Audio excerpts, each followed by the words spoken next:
Do you ever feel like God is far from you, even though you're doing all the right things? It just feels like you're spiritually numb. Our verse today is in Matthew chapter 5, verse 8. We read, "Blessed are the pure in heart, for they shall see God."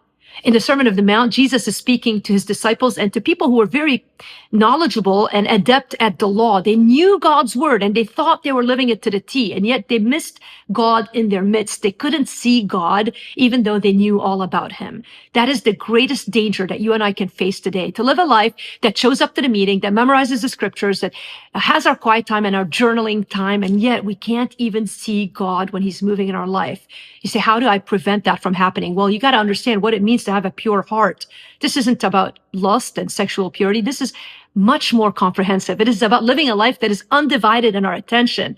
It is living a life that is undivided in our loyalties and in our desires. A heart that only God can give us as we ask him for it. And he will, because of Jesus Christ. And so as you approach each day today, as you face your day, are you willing to ask God, what is it that is competing for my attention with you?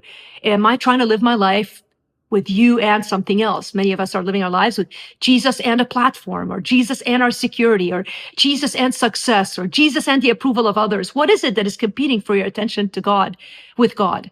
And the second thing is, are you willing to say yes to God no matter what he asks you to do?